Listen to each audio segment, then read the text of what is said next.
Un presidente que llega a ser presidente a pesar de la oposición de la élite de su país. Un Congreso que trata de tumbarlo varias veces. Un autogolpe de Estado. Un ejército en la calle. Un desastre. Otra vez. Soy Juan Luis Sánchez. Hoy en un tema del día... ¿Qué está pasando en Perú?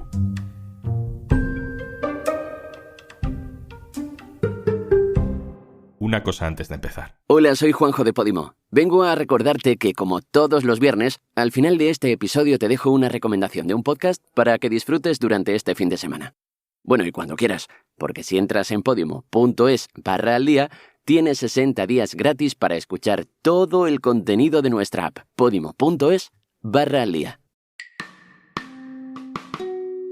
El 7 de diciembre de 2022, Pedro Castillo era presidente de Perú. Asediado por la élite política y económica, ese día tomó una decisión que daría inicio a una enorme crisis que 2 meses después sigue enredándose y que empieza a contar decenas de muertos en las calles. Ese día, el 7 de diciembre, Pedro Castillo anunció la disolución del Congreso antes de que se votara una especie de moción de censura. Aquello se interpretó como un autogolpe de Estado. Es decir, como el Congreso es contrario al presidente, el presidente suspende las funciones del Congreso para conservar el poder. A Pedro Castillo aquello le salió muy mal. Le acabaron deteniendo sus propios escoltas ese mismo día.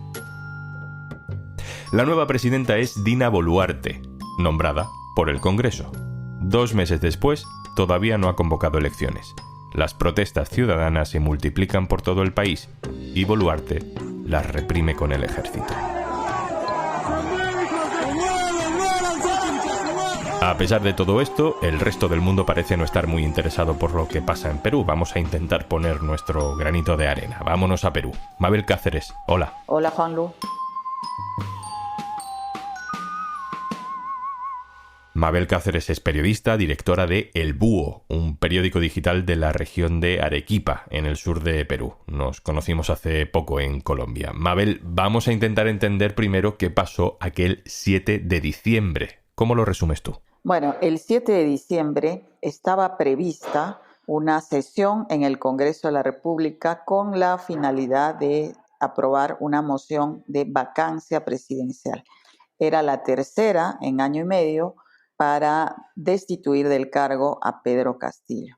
Pocas horas antes de que esta sesión ocurra, Pedro Castillo decide dar un mensaje a la nación en el que anuncia el cierre del Parlamento y la intervención de las instituciones judiciales y otras. Tomamos la decisión de establecer un gobierno de excepción orientado a restablecer el Estado de Derecho y la democracia, a cuyo efecto se dictan las siguientes medidas. Disolver temporalmente el Congreso de la República e instaurar un gobierno de emergencia excepcional. Convocar en el más breve plazo a elecciones para un nuevo Congreso.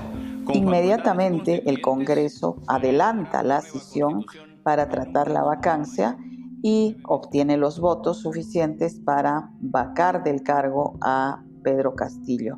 Al no obtener apoyo tampoco de las Fuerzas Armadas y de ninguna institución en este intento de Pedro Castillo, él pide asilo a la Embajada de México y cuando se va dirigiendo a la sede de la embajada es intervenido por la policía, detenido y hasta el día de hoy permanece en la cárcel. Inmediatamente después el Congreso convoca a la vicepresidenta Dina Boluarte para que asuma el mando y el cargo de la presidencia. Este Congreso de la República, atendiendo al mandato constitucional, ha tomado una decisión y es mi deber actuar en consecuencia. Asumo el cargo de presidenta constitucional. Y pocas horas después las protestas se desatan principalmente porque queda claro para la gente que la vicepresidenta asume este cargo con apoyo y en alianza con la oposición a Pedro Castillo.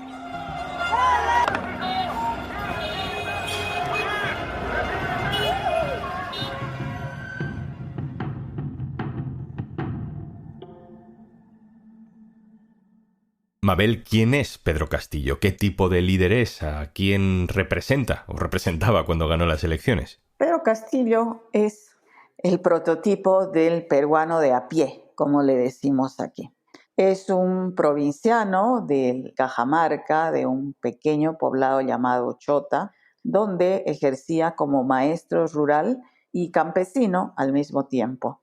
También tiene una historia como sindicalista y llega al poder ganándole por pocos votos, es cierto, pero a Keiko Fujimori, la hija del dictador Alberto Fujimori, que por tercera vez pierde una segunda vuelta. Esto porque hay un fuerte antifujimorismo, pero alrededor de la candidatura de Keiko Fujimori estaba nucleado, digamos, todo el sector empresarial y del Perú oficial, como le decimos aquí.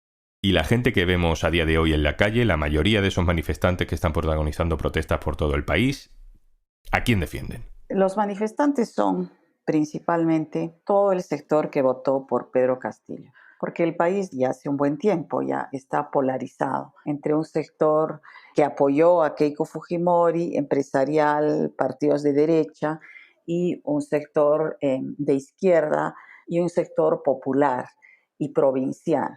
Todo este sector se sintió desengañado porque el gobierno de Dina Boluarte es evidentemente un gobierno apoyado por la oposición, es decir, termina gobernando el sector que fue derrotado en las elecciones, principalmente personas de las zonas más remotas, olvidadas, campesinos, maestros, sectores populares en general, que ven que el gobierno, una vez más, está en manos de los sectores que nunca los han atendido y que además los ningunean, porque en el Perú hay un alto componente en todo el debate político de racismo, de clasismo y centralismo, ¿no? Las vidas en Lima pareciera que valen mucho más que las vidas que se están perdiendo de campesinos o gente en las provincias alejadas, ¿no? Mabel, más allá de ese autogolpe de Estado de Pedro Castillo, que todo el mundo creo que considera que fue al menos un error estratégico, cuando no una decisión muy cuestionable democráticamente, aparte de ese hecho en sí, ¿cuál es para ti el problema de fondo, la cuestión estructural? ¿Es una lucha entre poder económico y poder político? ¿Es una cuestión de lucha entre el poder ejecutivo y el poder legislativo que no está bien resuelta en Perú? Bueno, el trasfondo de esta crisis, creo yo, tiene que ver con el fracaso absoluto del sistema de representación política.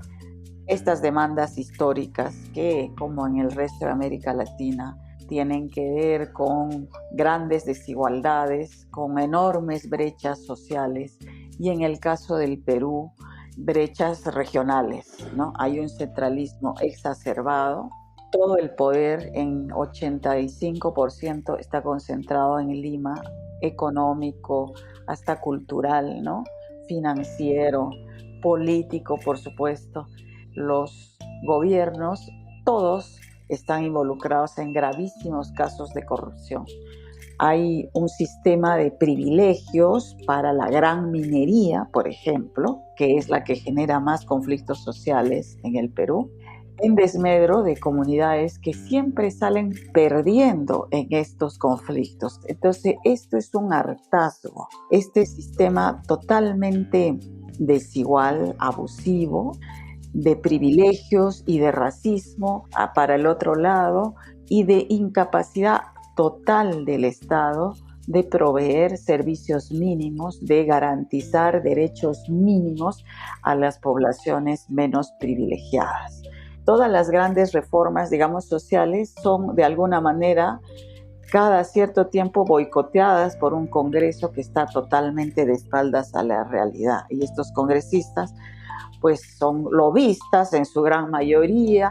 El detonante fue ese, la forma en que ha ido manejando el gobierno el conflicto y que evidencia estas desigualdades ya inaceptables. Y ahora estamos en un nivel de conflictividad muy alto donde la violencia se ha exacerbado desde ambos lados Hay 7 comisarías incendiadas en Puno y el ejército entrando allí.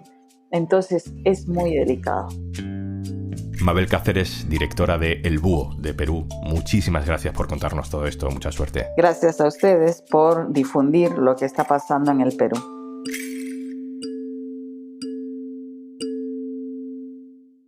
Y antes de marcharnos... Hola, soy Juanjo de Podimo y no sabes la ilusión que me hace recomendarte esta semana lo que vengo a recomendarte. Ya sabes que no te molesto mucho tiempo, pero nos apetece eso de colarnos en un tema al día y traerte contenido nuevo que puedes descubrir en nuestra aplicación. Nieves con Costrina se une a la familia para traer cada semana Polvo Eres, un podcast en el que no te sientas mal cuando sientas que te estás riendo de la muerte, porque te aviso, te vas a reír mucho. Un placer absoluto darle la bienvenida a una de nuestras personas favoritas del mundo y lo vas a entender perfectamente cuando la oigas, si es que no la conoces. Para muestra, como siempre, un trocito. Puede que haya pocas cosas más absurdas que secuestrar a un muerto para pedir un rescate. Porque dime tú con qué amenazas si no se cumplen las exigencias. ¿Con matarlo? No puedes, ya está muerto. Está claro que los cacos cuentan con los sentimientos familiares para con el pariente raptado, que aunque ya ni sienta ni padezca, hombre, es de la familia.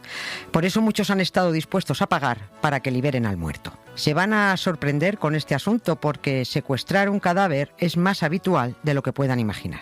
En ocasiones para pedir un rescate, en otros casos para molestar, otras veces para impedir una prueba de paternidad, en alguna otra ocasión por una reivindicación animalista, hay de todo. Esto es Polvo Eres, un podcast de muerte, no de sexo. Un podcast con extravagancias póstumas, con tanatonoticias, con recomendaciones literarias para que la muerte nos pille leídas, con un parcapáginas para morirse hablando con propiedad y con una serie de recomendaciones para no perder el tiempo, porque vivir está de muerte. Escúchalo en exclusiva en Podimo. Ya está disponible el primer episodio de esta nueva etapa de Polvo Eres en Podimo y oye, por aguantarme, 60 días gratis para acceder al catálogo completo de podcast y audiolibros que puedes conseguir solo por registrarte en podimo.es/aldía. Esto es Un Tema al Día, el podcast del diario.es. Si te gusta lo que hacemos, necesitamos tu apoyo. Hazte socio, hazte socia en eldiario.es/socio. Este podcast lo producen Carmen Ibáñez, Marcos García Santonja e Izaskun Pérez. El montaje es de Pedro Nogales. Yo soy Juan Luis Sánchez. El lunes, otro tema.